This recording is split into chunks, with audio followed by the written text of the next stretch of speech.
So I guess in short, thank you very much for joining me today to talk about Google Analytics for your business. Generally, there is quite a lot that goes into Google Analytics and data tracking for your business, but I'm going to try to impart to you the basics that are what you really need to be looking at when considering how your site is actually performing and the channels that are driving to your site. So getting right into it, let's have a look. Oh, by the way, these fonts are not ours. My creative director wanted me to mention that.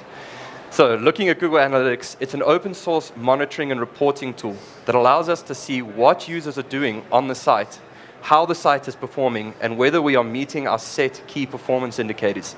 So very important about Google Analytics, as with any tracking activity, is knowing what you're tracking it against. So tracking for the sake of tracking is a valueless activity.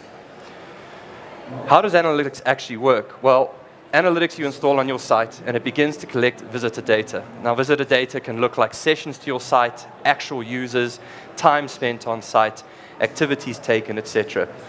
It takes this data, which is raw, ones, zeros, text strings, text lines, and it actually processes it into something meaningful. So what do we mean about meaningful information? Well, ones and zeros don't help me make a decision, but translating them into the actions taken by a user and visualizing them for me as a marketing director, CMO, etc., well, that makes it much easier to understand how my activities have impacted my site's performance, and therefore, if you're plotting it against your business KPIs, whether or not you're being successful. The last step, of course, is it provides data visualization for ease of interpretation, which I've basically covered at the moment. The real value of Google Analytics is its ability to turn raw data into useful reports. So you're able to go into analytics and to query a number of features about the people visiting your site and the actions they're taking, which we're going to step into. So we're going to break it down, but really you can have a look at things like who's going to my site. Are they coming back to the site more than once? How long are they spending on the site? And where are these users actually coming from? So if we break this down into why every business should have analytics. Really, analytics is about answering questions. So us as marketers, as entrepreneurs, as business people, we have questions that we need answers against. And the easiest way to get these answers is to collect information and visualize it for better performance, better understanding of what performance actually looks like. So the questions, at the very least, you should be asking yourselves: how many people are visiting my website? If I've built this amazing website and I've put it up, and lo and behold, last month I had 30 visitors. Your investment has been a couple of thousand, a couple of 100,000. Your return at the top level has been 30 visitors. Has your spend been wise overall? If you want to look at things like, where do my visitors live? If we talk about local businesses, so we talk about the pizzeria down the road, what's really important to them? If I'm in Centurion, getting traffic from Cape Town means nothing. But with the ability to look at this information, to look at, all right, I'm getting this traffic from Cape Town. It's coming predominantly from my Facebook page. I'm doing something wrong. My targeting is off. My marketing campaign is not running the way it should. So another question is, well, should I be updating my site for more devices? So guys, I bet all of you have got cell phones at the moment. If you don't put your hand up, I want to see who you are. Yeah, I didn't think so. So when we talk about multiple devices, we say, hold on, I've got this wonderful website. And then when someone opens it on their phone, all of a sudden the text is this small. My conversion button is down here, and I have to scroll left and right as a user. If you have the data in place to see, well, hold on, I know that let's say 70% of my users are actually coming from mobile devices. And of that 70%, 50% of them are using an Android device, and 50% are using an Apple device. You now have information that allows you to decide, well, what's going to be my next step in my build? What's the next thing that my business needs to do to meet my user at their interface? Where is my site traffic coming from? If you guys are working, obviously, in businesses in a marketing role or an entrepreneur, you've probably come across the terms such as search engine optimization, search engine marketing, social marketing, paid advertising, display premium. There's any number of channels. But what you need to know is, hold on, I'm pumping all this money into these channels. Which of them are actually delivering the best performance? And how do I know what that performance actually means? So analytics is not just about, well, here's the channels, here's my volumes that are coming into my site. But did they actually do something? So did I get some form of return against what I spent on my marketing? Which marketing activities drive the most traffic to my site? Okay, so that just elaborates a little more on what I've just said. If I'm spending money on social and paid, which two of those are driving one, volume, two, let's say engagement, and three, overall the best conversions? Again, I come back to setting these metrics against your KPIs, your business is incredibly important. And analytics allows you to, with a relative degree of ease, implement, measure, and monitor these, obviously for analysis and interpretation into insights. Which pages are most popular? If you've got a site, let's say an e-commerce site, and you've got 10,000 products, what you actually want to know is which of those products are selling the best. So you can infer that using page views. Which pages get the most traffic? Which pages do people spend the most time on? And if you layer that over with actual conversion data, you can see, well, hold on. Most people went to product A, but they didn't buy anything. In fact, product C has the best conversion, but it's only got the 10th most traffic. What's the best thing to do? Maybe push a little more marketing spend into product C. How many visitors have turned into leads? So now we talk about direct conversion tracking, which you can set up in Google Analytics. Can everyone still hear me over that? Just checking, because I'm deaf, so I'm just going to keep talking until someone waves at me. How many visitors have actually turned into leads? So we talk about inbound leads versus actual conversions at the end of the chain. So with analytics, you're able to see, well, here's how people are coming into my site. And with additional tracking, if you have a CRM, sales management system, etc., you can actually then translate that into my volumes with this, my sources with this, and my leads overall with this. Is that okay? Everyone's still okay? All right. So where on my site are people converting best? I don't know if you guys have come across something called A/B testing or multivariate testing. Now, A/B testing says, I can create two versions of the same page, and I want to see which one converts the best. And that's really what we say about knowing where are people converting on your site, or what types of structures do people convert best with. So you can take an inbound traffic stream into your site, you can separate it into two pages, and you can actually define which of those two pages, which the elements in those two pages lead to better overall success. So let's have a look at some of the stuff you can track in analytics. Now, we're going to break it down into four main segments. I'm going to go through each of them, and I'm going to then follow up with things that are the basics you really have to be tracking. So the four base sections that we look at in terms of analytics that you can track against are your audience, the acquisition, so where are people coming from, the behaviors, what are they doing on your site, what site content is performing best. Inside behaviors, you also get customized events. So if I specifically want to know how many people are only clicking on this link at the bottom right of my page, I could create an event that says track this and return a value to me. Then we look at actual conversions. And inside conversions, we're just going to dive into a little bit of, well, how do we track and what can we gain out of analytics as marketers? Because there's conversions, right? Everyone knows that I need to sell something. But there's also your funnels. How do people get to the sales point? Which channels lead to sales? Which channels can assist sales? Maybe the final sales point is actually a direct lead out of AdWords, but 90% of your audience started through social media. So understanding the impact of different channels becomes very, very important. Okay, I'm not a designer, by the way, I just like colors. So if we look at the audience report, there's a number of things you can track against. Starting with, let's have a look at demographics. So you can look at elements such as age, gender, interests, and in-market segments. Very important to keep in mind about demographic in Google Analytics. A lot of it is inferred data. The reason being is they're not supposed to track people at the personal level. So what they do is they take your activities, they benchmark it against known data, and they infer who you are. But it can give you insight into the type of people who are visiting your site. And if you layer that against things like social data, you can say, well, actually, this does represent, I'm quite confident that this data is accurate or inaccurate. You can then start to have a look at people's behavior. Now, behavior is really, really interesting, because from analytics, you can say, well, how engaged are people? So what it'll give you is a scale. It'll start at 0 to 30 seconds and go up to 600 to 108 seconds plus. And what you're essentially looking for is a curve in the center of this diagram, because you want people to be spending as much time as possible on your site. So engagement becomes important in understanding, I'm creating this kind of content, I'm taking these activities, how are people responding to that? The next one, sorry guys, I really can't hear, so can you all hear? Okay. The next one, of course, is recency and frequency.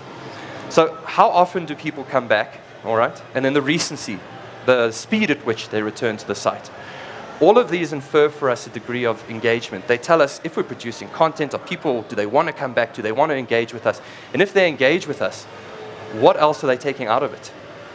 Learning about their behaviors and then the pages on which they frequent the most, for instance, or have the greatest engagement, can give you an opportunity to increase your conversion rates as well, because you begin to add additional calls to action at that point. You can look at their interests. If they are on your site, what other categories of interest do these types of users fall into?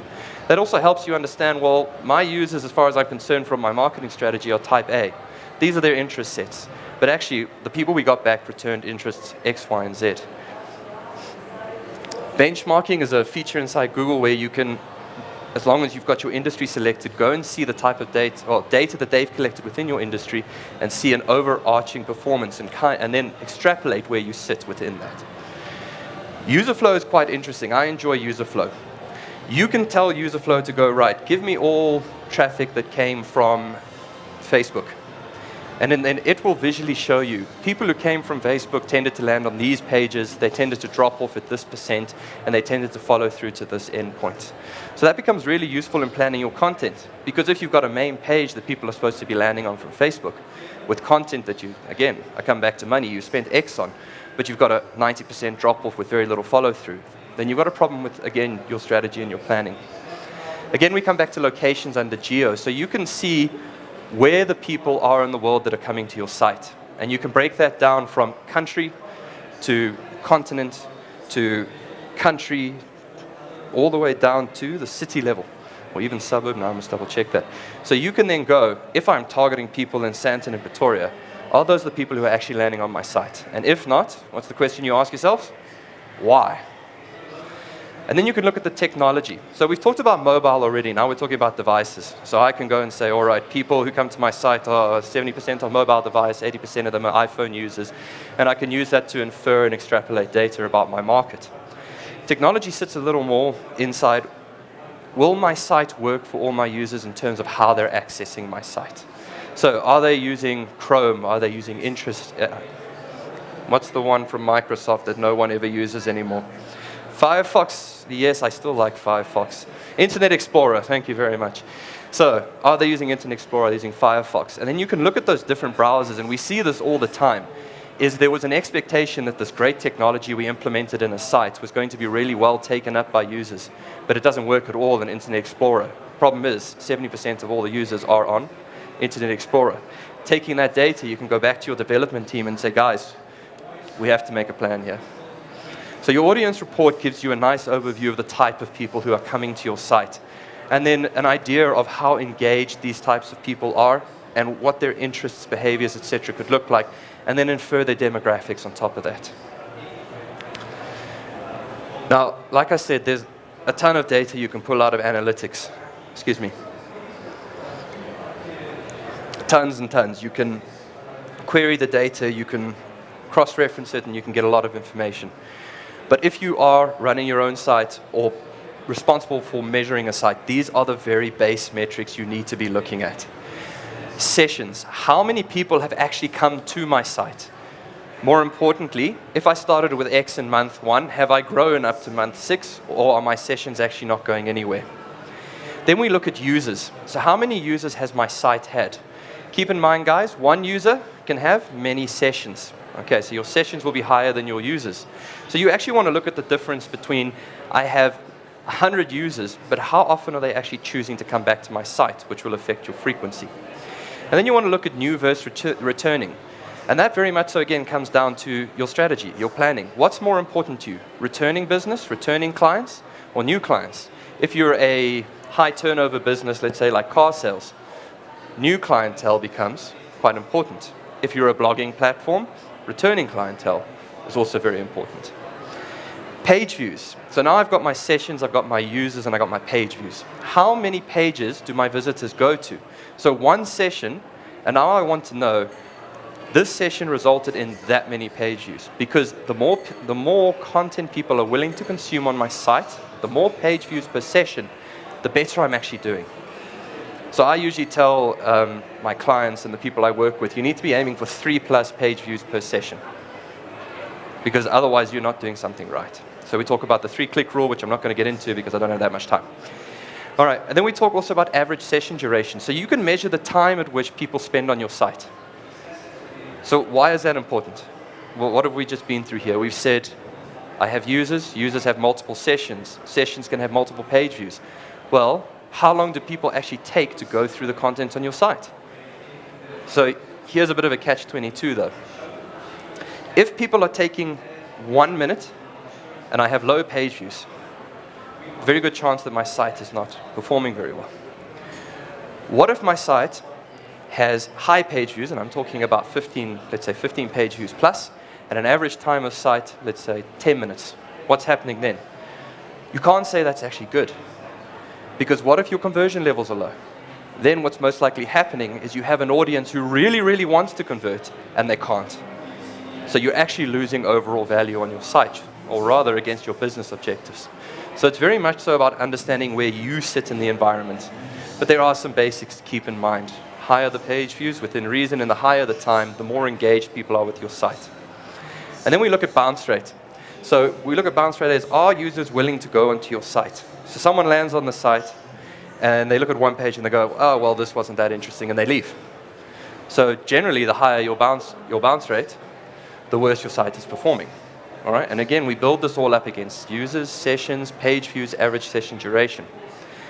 A note on bounce rate, which I think I've got later, but I'm going to make it right now. What if your search engine optimization and your content production and your marketing is so good that a user can convert with a single page view? Are you really doing something wrong? You're not doing anything wrong.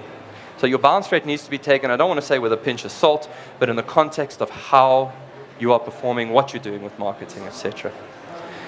Okay, guys, let's move on to acquisition. So I'm pretty sure acquisition talks for itself, and I've already covered a little bit about what you can track. What we're talking about acquisition is how, sorry about that, are people getting to my site? And of the channels that are pushing people to my site, how well is each performing? So you can look at things, and if you don't know these channels specifically, don't worry, you can have a look at them when you go into analytics, because I know you're all going to rush to do that after this. But we can have a look at display media. So display media being visual ads that are shown around the Google Display Network. AdWords search ads, so those little ads you see at the top of Google. Search engine optimization, well, those are the results that you get inside Google when you do a search. Social media, Facebook, Twitter, etc. Your campaigns, which are specific to AdWords. Your referral traffic. So referral traffic are those links from other sites back into your site. Now, referral becomes quite important in terms of your search engine optimization, which is a whole different story. And you get your direct traffic, so where people knew exactly how to get to your site, they knew your domain, they knew your URL. And then you can get paid, which can include other paid. So maybe it's premium display if you've set up your tracking correctly. What we're really looking for here is to understand as marketers, and I'm saying specifically as marketers, business owners, is I made a decision. I did a strategy, I created my tactics. I said I'm using channels A, B, C, and D. I'm going to spend this on them. And I have an expectation that for my spend I get a certain return. So you would look at your channels and go, well, I can see that Facebook is giving me 10,000 sessions a month, and I can see Twitter's giving me 20,000 sessions a month. Which is doing better? Twitter's doing better right off the top. You can also then, of course, dive back into those metrics in the previous slides. So now you can go and query those channels. And you can say, well, hold on. I got Facebook, I got 10,000. I have Twitter, I have 20,000. But your Facebook's actually results in better overall time on site or more pages viewed. So again, it might come down then to tweaking your overall strategy based on the information you have gathered from understanding the channels. Channels being something that drives a person to your site to engage with the content. So channels are specific to sessions and users. Again, let's just talk about some of the key metrics you probably need to be looking at. So you have channels and you have source. Now channels are the overarching key base points, and they would include social, paid, organic, referrals. They are the channels. You would look at things like, well, what channels are giving me the best return? Is it social overall? Okay, so that includes the other sources that I have in social. Is it paid? And you compare audience metrics like sessions and page views. Source dives deeper into it. So if I'd said social, that's great. I can see overall that compared to my paid media, which includes search advertising, that social is actually providing me the best return. Then I can look into that channel, and I can see, well, of all my social sources, Facebook is doing the best. So that allows you to get different levels of information. So you can look at your channels. Overall, you can say social is performing best, and then you can go into social and say, well, of my social activities, Facebook is providing me the best return. If you step into social, you can, that's completely the wrong word. It's supposed to be interrogate your social data. So you can specifically interrogate your social data and see where I spent my funds, what it drove to the site, and what kind of conversions I have against that. You can look at which social channels give you the best performance. If you're running paid campaigns, and most people do run paid campaigns, you can review the performance from AdWords inside of analytics. Now, the nice thing of pulling your AdWords data into analytics is you can review against additional metrics, additional KPIs. So you can take what you already have inside AdWords and layer on top of it more information to understand the types of users, etc., that are coming to your site from your paid media. Okay, that's exactly what I just said. So those are the key metrics you need to take out of acquisition. So behavior reports. When we look at behavior, we said right now we've driven people to the site, and we want to have a look at how are people engaging, where are they engaging. There are some elements here that are very technical in nature, but I'm going to go through them. How well is my site performing from a speed perspective? What specific events do I have that people I'm using as part of my KPIs? Have I run any experiments? You can have a look at in-page analytics, which I'm not going to dive into too much. And you can look at the flow of users through your site. So we touched on site content, but what you're looking at there are elements like your pages. So which pages are getting the best reach and engagement? So what channels are driving the highest volumes of traffic, and what pages are getting that traffic? Are these my required outcomes pages? Very important. It's all well and good seeing what the best page is, but is that the page that you expected people to view? Is that the page that you wanted them to spend the most time on? It's very important to make sure that whatever you're tracking has a KPI in your business or marketing objectives. Then you can go into content drill down. So where did users who entered the site go next? So if they landed on the home page, and 100 people landed on the home page, of those 100 people, what other pages did they go to from there? Which pages result in further travel into the site? That's what I just said.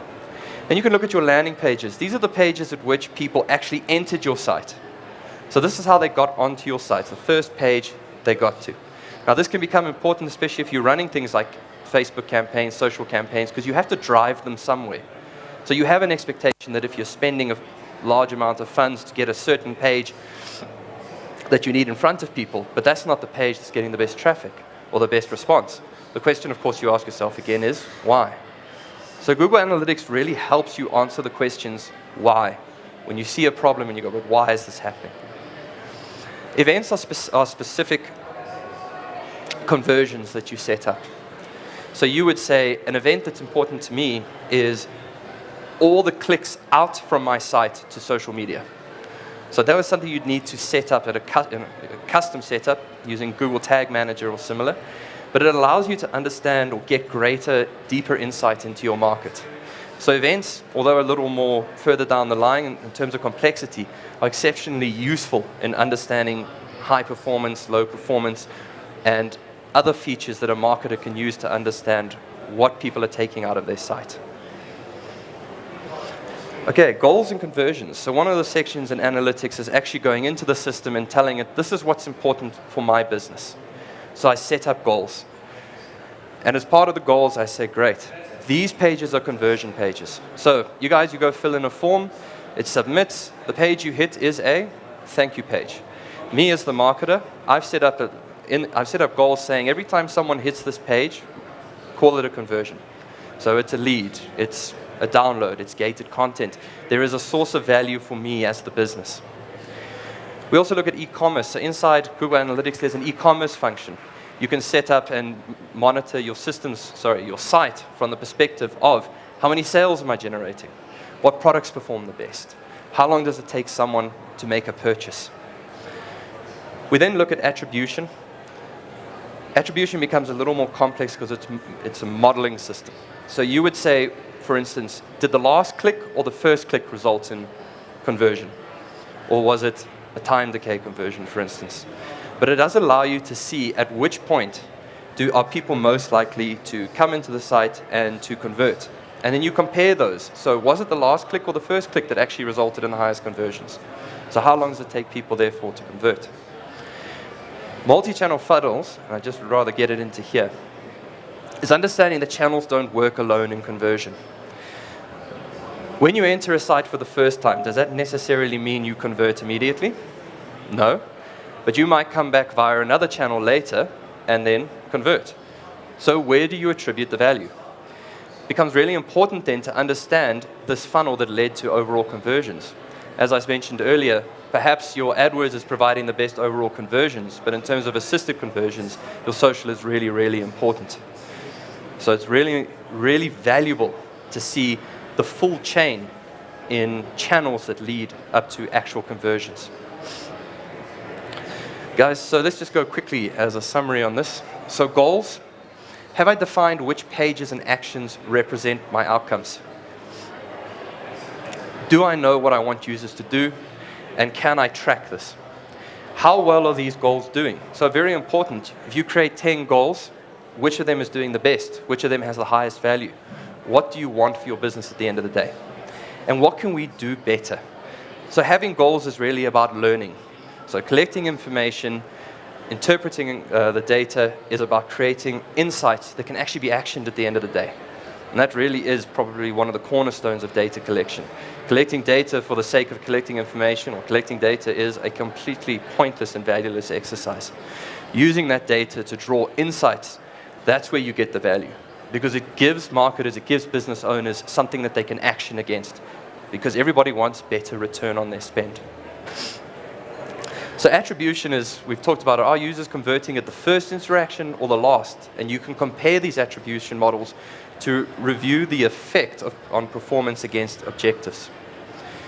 And then e-commerce, we've been through, guys, you can track products, performance, sales transactions, and you can layer data. So one of the great things about Google Analytics for me is the ability to query it and layer data on top of different metrics to understand what different actions or what different activities impact overall conversion. So can I get that nugget of information, that one thing that's going to actually increase my conversion rate? And it's something that no one else can see.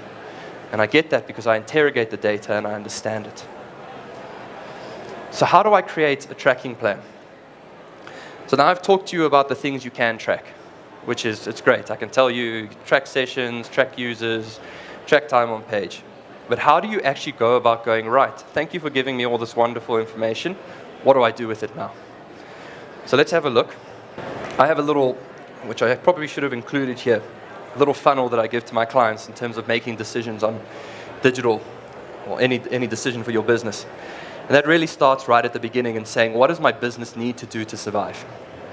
So if I sell widgets, what do I have to do? I have to sell more widgets. I then apply business objectives against this need, and against my objectives, I apply marketing objectives, and against those, I apply digital objectives. So what you need to measure is focus on what matters most to your business. What are the objectives you're trying to achieve? So if volume is not as important as overall conversion, then are sessions really the most important? Are unique users more important than sessions? How quickly can you turn a product over? Are you selling online? Are you driving people to an offline point for conversion? So when it comes to actually defining and creating a measurement plan, start first with understanding what do you want for your business. Because if you can understand that, even if you just go literally Google what to put against these objectives, you can understand the metrics that will measure performance for that. Measure interactions and transactions. So transactions, I think that's easy. It's exchange of value. So everyone understands a transaction. I give you something, you give me something in return. But now we also talk about interactions. So remember, I step back into events. What did I say I can do with events? I can measure specific interactions. I can say, did I put this link in my blog and did it result in anyone actually doing something with it?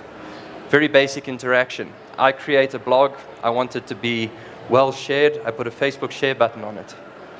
Did people actually choose to share this piece of content? Did they do so from my site? Did they do so somewhere else?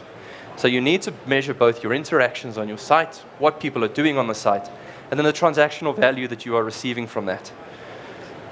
Just quick note on transaction. This is more from a tracking perspective. Transaction is not just about the sale. It's not just about selling a product. Transaction is about the value you give me and I give you back. So, me sharing your site to my community, that has value in and of itself. It can be a transactional item. Attribute value across channels. This comes down to the shotgun approach. If I'm just going to go and I'm going to say, here's R1 million, because that's the kind of budget I like to work with, I wish. And you go, great, well, go do something with it. How do you know what I've done with it? How do you know what's worked? You don't know until you actually look at the information and you say, well, I can attribute this value, this spend to this channel. And this channel resulted in this much conversion. And if you've got a nice sales management system or CRM in place, you can then go, this actually returned this much revenue to me. Prove the impact of marketing spend online. I think I've kind of touched on that already. But again, let's come back to it. What is Google Analytics really good at doing? It's really good at visualizing information so it's easier to understand and interpret. What does that mean? That means the CEO who's at the top of the chain, the CFO, the CMO, the guys who don't have time to dive into it, they can see quickly what their return on their activities has been, what they've asked you to do and what you've returned to them, unless you are the CEO, and well done for you. Then you can break it down. So if you are a marketing executive, if you're CEO, CFO, etc., you should have built some form of a strategy. Now, there are a number of frameworks that you can use to build a strategy. The point being, though, at each point, at each level, what are you tracking against it? So I've given you an example here that we use for basic strategies called the RACE framework, which is about reaching your users, getting them to act, which is interact, getting them to convert, and then keeping them engaged. Excuse me. So let's just jump back into it. The cornerstone of using a tracking system is knowing what you are tracking against. This means you should have some strategic framework or process in place. Your strategy should define the actions you take and the required return types at each point. So if I've gone out of my way and I've actually followed a strategic process and I've said reach is really important to me because I need to make sure that I'm getting as many people to my site as possible, then what are you tracking against? You're tracking against your channels. You're tracking against what performs best, which pages they view. Then I want act. What interactions am I getting people to actually take on the site? And then post that, we get to the transactional value. How am I getting people to convert? What defines a conversion to me, and what value can I attribute to it? And the last one, of course, which is one of the cornerstones of any digital activity, is keeping people engaged, keeping people coming back, keeping people sharing. All of this, most of this, is measurable inside your Google Analytics from a top level. And you can use that with other data frameworks or other data tracking systems to layer information to better understand how your performance actually works. So the basics of Google Analytics is understanding your environment that's driving to your site when you're using that site as one of your core conversion points online. So, thank you for listening. We had a longer version of this. Please feel free to go and download it. It's got examples. It's got all sorts of interesting stuff. So yeah, thank you everybody.